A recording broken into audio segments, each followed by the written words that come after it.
This question here is assessing two elements of percentage work. The first part here is working out the percentage increase on an amount. So you're given the amount that it's increased by. We want to know what percentage that is. And then the second part is working out a reverse percentage where we're trying to find a price before a given increase.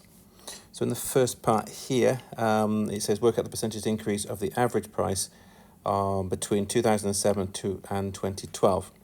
So first of all, let's look at the actual increase. The increase you can see hopefully here is just the difference between the two values here, 133.3 and 87.3. So the increase is simply the difference between the two,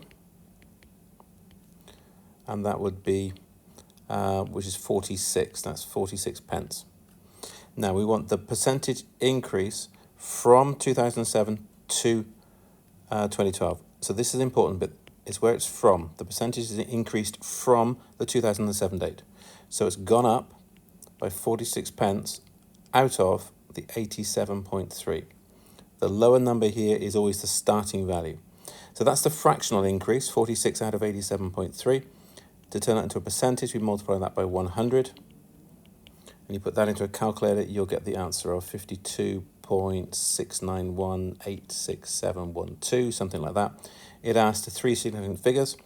So the first is the 5, the second is the 2, the third is the 0.6. So we cut our number there, but the 9 tells us to round up.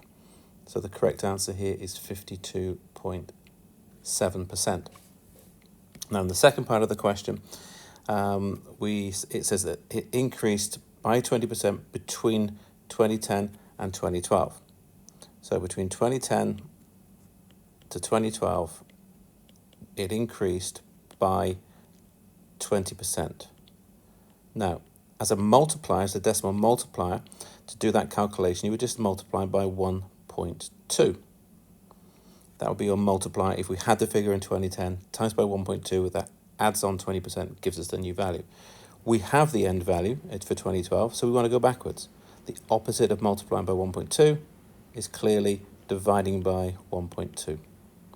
So all we do is we take our 2012 figure, which is 133.3. We divide by 1.2, our decimal multiplier.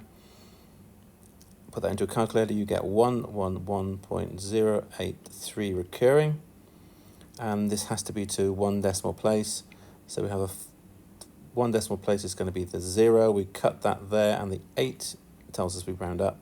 So the answer will be 111.1 to one decimal place. So the thing to note here, in the first question, the percentage is based on the original amount. So it's the increase divided by the original amount times 100. And for the second part, if we know what the percentage increase was, we can work out what the decimal multiplier is, and then to work out the reverse percentage where you started from, you just divide by the decimal multiplier.